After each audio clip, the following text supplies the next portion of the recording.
बिस्मिल्लाहिर्रहमानिर्रहीम। अस्सलाम वालेकुम स्टूडेंट्स। आज फोर्थ चैप्टर 9 बायोलॉजी से हम स्टार्ट कर रहे हैं और फोर्थ चैप्टर का नाम है सेल्स एंड टिश्यूज। सेल्स और टिश्यूज को अगर हम देखें तो सेल्स और टिश्यूज का हमने ओवरव्यू चैप्टर नंबर 1 में हमने किया हुआ है। ब्रांचेज ऑफ बायोलॉजी में हमने पढ़ा था सेल। अगर सेल और सेल की ऑर्गेनेल की हम स्टडी करते हैं तो उसको हम सेल बायोलॉजी कहते हैं।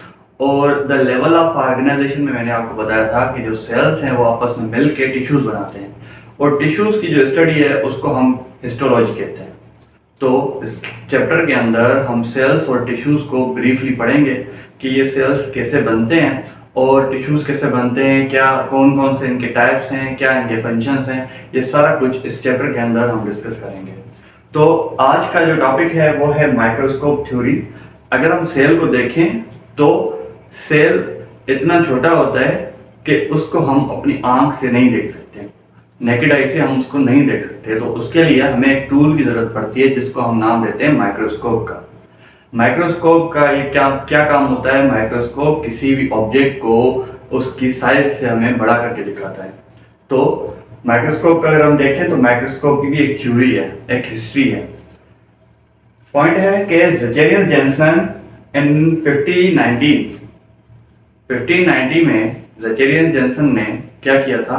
एक माइक्रोस्कोप बनाया था। He is believed to be the first who invent microscope. Microscope की जो स्टार्ट की थी वो किसने की थी? ज़ेचेरियन जेनसन ने की थी। समटाइम्स आपके पास एमसीक्यूज आ सकता है कि बताएंगे माइक्रोस्कोप की स्टार्ट किसने की थी या फर्स्ट माइक्रोस्कोप किसने बनाया था, तो वो ज़ेचेरियन जेनसन थे।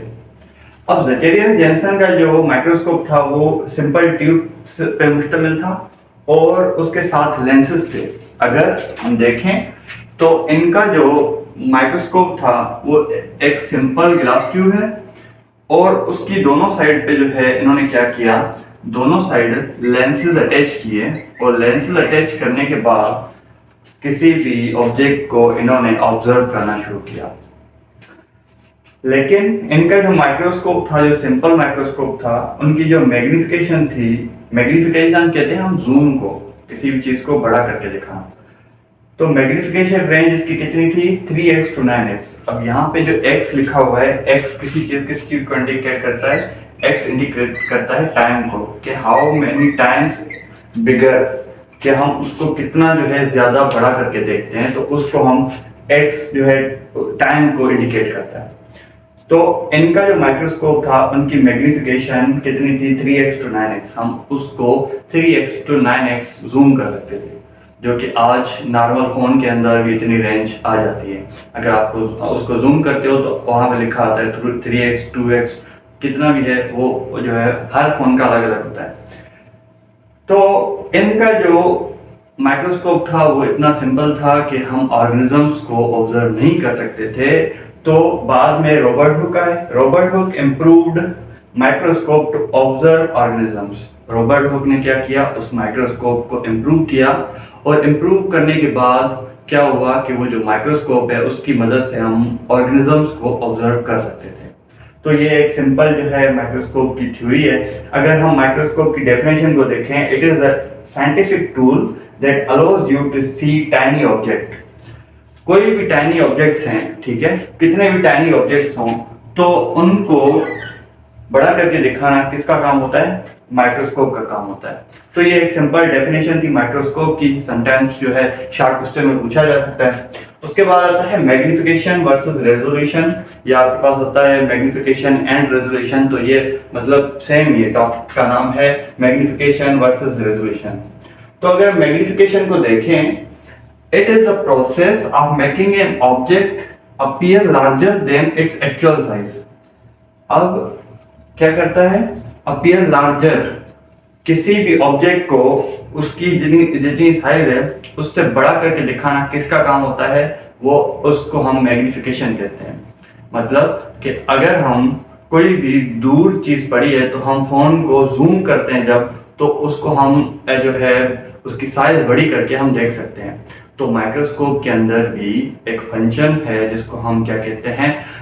मैग्निफिकेशन कहते हैं। तो वो सेल को अगर हमको मैग्नीफाई करना है, क्योंकि सेल इतना टाइनी होता है कि हम अपनी आंख से नहीं देख सकते, लेकिन आज के दौर में माइक्रोस्कोप इतना एडवांस हो गया है कि उसकी हम 3D पिक्चर्स बनाते हैं। तो वो किसकी मदद से बनाते हैं?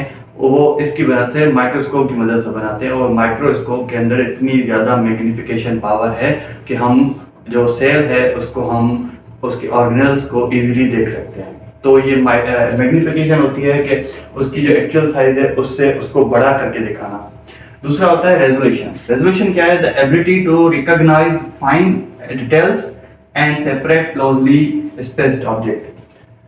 क्या होता है कि समटाइम्स आप फोन को जूम करते हो तो पिक्चर ब्लर आती है, क्लियर नहीं आती, वो क्लैरिटी नहीं आती। तो ये जो रेजोल्यूशन है, रेजोल्यूशन पावर जो है वो क्या करता है, उस पिक्चर को क्लैरिटी देता है। मतलब हमने माइक्रोस्कोप के अंदर मैग्नीफिकेशन तो डाल दी सारी, लेकिन अगर उसके अंदर रेजोल्यूशन नहीं है तो हम क्लियर इमेज नहीं ले सकते। तो रेजोल्यूशन का मतलब ये है कि वो क्लैरिटी शो करता है। रेजोल्यूशन का मतलब है किसी भी ऑब्जेक्ट को जब हम जूम करते हैं तो उसको क्लैरिटी कौन दिखाता है, उसको क्या टर्म देते हैं हम? रेजोल्यूशन का।